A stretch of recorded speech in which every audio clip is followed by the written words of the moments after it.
7 साल की मासूम बच्ची जो कि जिस भी दाढ़ी वाले व्यक्तियों को देखती तो वो डर जाती। माँ लेके जा रही थी रास्ते रास्ते में, जब भी किसी को देखती वो दाढ़ी वाले सदस्य को, तो माँ का हाथ पकड़ के पीछे हो जाती, माँ के दुपट्टे से पीछे छिपने की कोशिश करती थी। बेटी आखिर क्यों वो ऐसे डर रही थी किसी भी दाढ़ी वाले को देखकर? एक 7 साल की बेटी, आखिर क्या हुआ था उसके साथ में? फ्रेंड्स, आप सभी को मेरा प्रणाम। मैं सरिता राठौर। फ्रेंड्स, आज की जो मैं सच्ची घटना आप सभी के समझ लेके आई हूँ वो उत्तर प्रदेश के कानपुर की है। कानपुर के ग्वालटोली थाने की है। वहाँ के एक व्यक्ति जो कि मौलाना होते हैं, मुख्तार उर्फ मौलाना चाचा भी उनसे बोलते थे, क्योंकि 70 साल उनकी उम्र थी। मौलाना इसलिए क्योंकि वो जो नमाज होती थी, जितनी भी 5 टाइम की नमाज वो अदा करने के लिए मस्जिद में जाया करते थे, तो उनको मौलाना कहने लगे थे, क्योंकि उम्र भी हो गई थी। 70 साल दीन की बातें करते थे। कभी भी लोगों को ऐसा ही नहीं लगता था कि ये जो व्यक्ति हैं कुछ भी गलत करेंगे, लेकिन ऐसा क्या कर दिया एक दिन मौलाना ने, जिस कारण उनको जाना पड़ा थाने और जेल भी चले जाते हैं। ये जो मौलाना है मुख्तार, ये क्या करते हैं कि एक 7 साल की पड़ोस की रहने वाली बच्ची जो कि गली में ही घूम रही थी, इन्होंने देखा बच्ची अकेली है और उसको गोद में उठाया, बोली चॉकलेट लोगी। बच्ची 7 साल की मासूम बच्ची, अक्सर जब बच्चे छोटे होते हैं जो अपने अड़ोस पड़ोस होते हैं, कोई बाबा, 7 साल के बच्चे 70 साल के ये जो मौलाना है, तो बाबा दादा जो भी हैं बोलते हैं, वो सब बोलते हैं। और जैसे ही बच्ची से पूछा 7 साल की बच्ची से चॉकलेट खाओगी, बच्ची हाँ बोल देती है। मौलाना बच्ची को गोद में उठाते हैं और एक चॉकलेट दिलवाने के लिए दुकान पर जाते हैं और चॉकलेट बच्ची को दिलवाते हैं। बोलते हैं कि ऐसी बहुत सारी चॉकलेट और भी मेरे घर में है, और भी लेनी है, चलो मेरे घर चलोगी?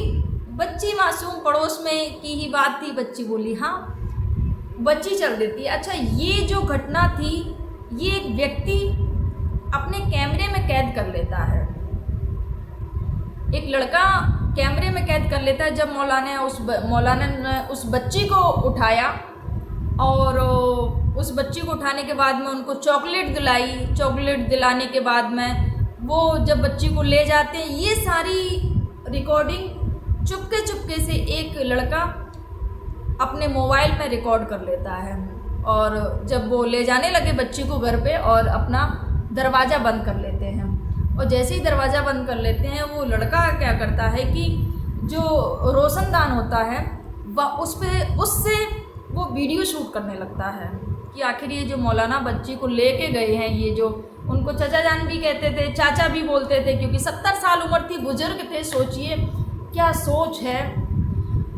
तो जब वो लेके जाते हैं उस बच्ची को और दरवाज़ा लगा लेते हैं, वो लड़का रोशनदान से उस वीडियो को रिकॉर्ड करता है, और जब रिकॉर्डिंग करता है वो देखता जाता है कि ये क्या कर रहे हैं। ये क्या करते हैं, बच्ची के कपड़े उतार देते हैं और अपने भी कपड़े उतार देते हैं।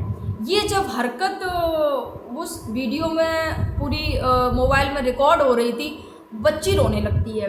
जैसे ही बच्ची रोने लगती है, वो लड़का क्या करता है कि डायरेक्ट दरवाजे पर जाके और भी लोगों को इकट्ठा करके दरवाजे को तोड़ देते हैं जाके। और जैसे ही दरवाजे को तोड़ते हैं, वो क्या करते हैं, जो मौलाना होते हैं वहाँ से फरार हो जाते हैं। दूसरे दरवाजे से वो फरार हो जाते हैं। बच्ची को जब ये सब हल्ला मच गया कि बच्ची के साथ में मौलाना ऐसा कर रहे थे, तो तुरंत बच्ची की माँ भी, क्योंकि पड़ोस में की घटना थी, तुरंत माँ वहाँ पर पहुँची। बच्ची की रोने की आवाज़ सुनकर माँ ने बच्ची को सीने से लगाया कि क्या हुआ बेटा। बच्ची कुछ नहीं बोल पा रही थी, 7 साल की बच्ची बस रोई जा रही थी। फिर जाके बताया कि ये जो वीडियो है मैंने बना लिया, ऐसे करके ये जो ऐसा कर रहे थे बच्ची के साथ में, गलत करने की कोशिश कर रहे थे। तो जैसे ही माँ को पता चली कि मेरी बेटी को भी इन्होंने शिकार बनाने की कोशिश की है, तो बेटी के लिए माँ तुरंत बोलती कि नहीं, अभी मुझे थाने जाना है और मुझे FIR दर्ज करानी है। मैं नहीं चाहती कि और कोई बेटी इसका शिकार बने, क्योंकि ये जो लड़का, जो मैं आपको बता दूं, वीडियो बनाया गया जब महिला थाने जाती है, और महिला थाने जाने के बाद में FIR दर्ज कराती है कि ये जो मौलाना है मुख्तार उर्फ मौलाना चाचा, इनके खिलाफ एफआईआर दर्ज कराती है कि ऐसे ऐसे करके मेरी बेटी के साथ में रेप का जो आरोप लगाया। और उसके बाद में पुलिस वहाँ पर आती है और जो वीडियो, उससे पहले पुलिस वहाँ पर आती है, जो वीडियो उस लड़के ने रिकॉर्ड किया था वो वीडियो वायरल हो जाता है। और जब वो वीडियो वायरल हो जाता है पुलिस वहाँ पर आती है और पुलिस किसने वीडियो बनाई ये भी देखा कि तुम्हें, पुलिस ने डांटा भी, ये वीडियो बना दिया बच्ची का और ये सब चीज़ें। तो वो लड़का बोला कि अगर शाम में अगर ये वीडियो नहीं बनाता तो आप मेरी बात का विश्वास नहीं करते। और मेरी बात का क्या, कोई भी इस बात का विश्वास नहीं करता कि 70 साल का कोई व्यक्ति ऐसी कोई घटना को अंजाम दे सकता है। लेकिन ये जो वीडियो है उसमें आप स्पष्ट देख सकते हैं कि ये जो व्यक्ति है वो कर क्या रहा है।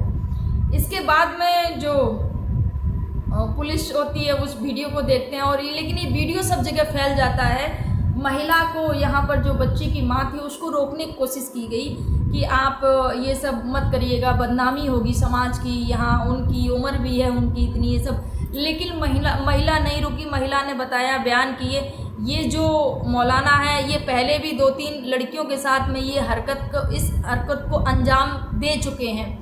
लोगों ने बस यही समझ के हम ये जो कांड करते थे, दबा दिया करते थे, ये जो बाहर जाएगी इससे बदनामी होगी, ये सब चीज़ों को लोग वो करके कि बदनामी के डर से ये बात जो बाहर निकल के नहीं जा पाती थी, इसके चलते इनके जो मंसूबे हैं वो बढ़ते चले गए। 2-3 घटनाओं की ये पहले ही अंजाम दे चुके थे। माँ ने बोला कि आज ये मेरी बच्ची के साथ में इन्होंने ये जो हरकत करने जाए, कल किसी और बच्ची के साथ में फिर से करेंगे। तो मैं ऐसे लोगों को, समाज में कोई जगह नहीं, ऐसे लोगों की जगह ओनली जेल में है, जो कि इनको जाना चाहिए। माँ ने किसी की नहीं सुनी, बस अपनी बच्ची के लिए, कि अपनी बच्ची के लिए और भी बच्चियों के लिए जो उन्होंने एफआईआर दर्ज की और उनको गिरफ्तार करा के उनको जेल भेजा गया, और भी बच्चियों के लिए हुआ कि कम से कम अगर यहाँ पर महिला दब जाती, रुक जाती कि अरे समाज की बात है कि बदनामी होगी, महिला नहीं रुकी। बहुत अच्छा किया, मुझे तो बहुत अच्छा लगा। और मैं तो हमेशा बोलती हूँ, कभी भी कोई भी हो, फिर अगर कोई गलत कर रहा है तो उसके खिलाफ आवाज़ उठाइए।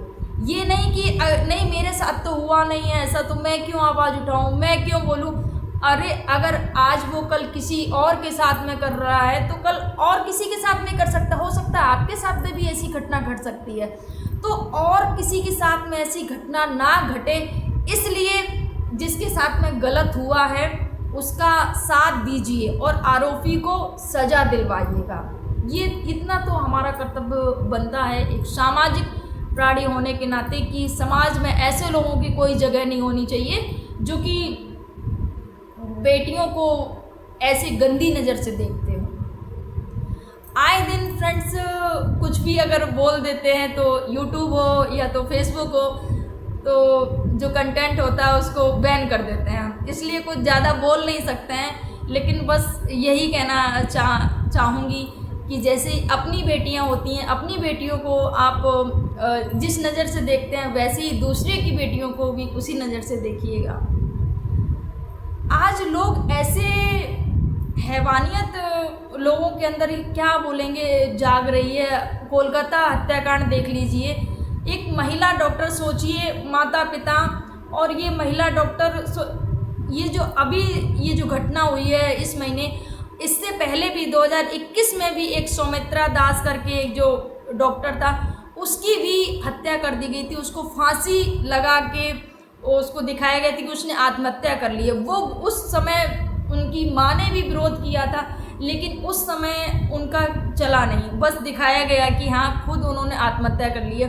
ये जो हॉस्पिटल है, आरजेकर हॉस्पिटल है, जो न्यूज़ से निकल के आ रहा है कि उसमें ये जो ब्लू फिल्म बनाई जाती थी, सेक्स रैकेट चल रहा था उसके अंदर आरजेकर हॉस्पिटल, उसमें बहुत सारे लोग मिले हुए हैं। लेकिन अभी ओनली एक व्यक्ति का उसमें नाम आया है, संजय रॉय।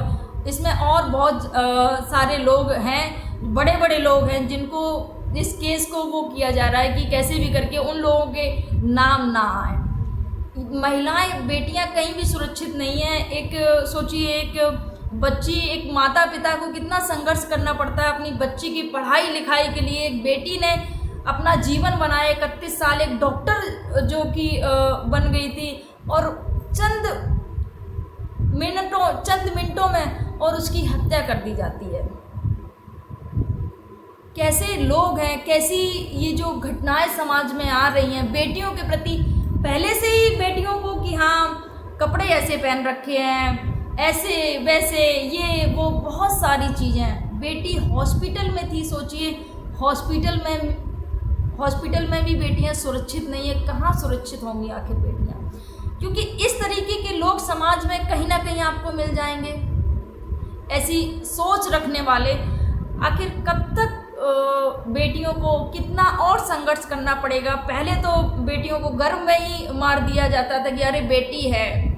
उसके बाद में उनको जब आज़ादी मिली जीने की कि चलिए कैसे भी करके बेटियों को जब आज़ादी मिली जीने की, तो उसके बाद में ये जो दहेज के बाद में कि चलिए अब बेटियां पढ़ेंगी, बेटियां बढ़ेंगी, बेटियां जब बेटियां पढ़ने लगी, अपने पैरों पर खड़ी होने लगी, जॉब करने लगी, तो ये कुछ समाज के ऐसे लोग जो कि अब बेटियों को नोचने के लिए बैठे हुए हैं, घात लगाए बैठे हुए हैं, इनका आखिर उपचार कब हमारे समाज में, हमारे देश में ऐसा कानून बनना चाहिए कि ऐसा जो भी करे वो 100 बार सोचे, उसकी रूह कांप जाए कि अगर मैंने किसी भी बहन या बेटी के साथ में ऐसा किया तो मुझे ऐसी सज़ा मिलेगी।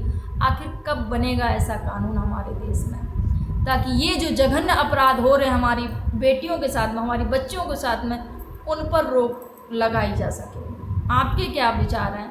कमेंट जरूर करिएगा फ्रेंड्स। और बस यही कहूँगी, ये जो लेडीज़ डॉक्टर हैं जिनकी हत्या हुई है, उनके परिवार को न्याय मिलना चाहिए, और जो भी इसमें जितने भी लोग दोषी हैं उन सबको सज़ा ज़रूर मिलना चाहिए, ताकि और लोग जो इस तरीके की घटनाओं को जो अंजाम देने का सोचते हैं वो 100 बार सोचें, फिर वो कोई भी हो। आप सभी को मेरा प्रणाम। जय हिंद, जय भारत, जय सिया राम।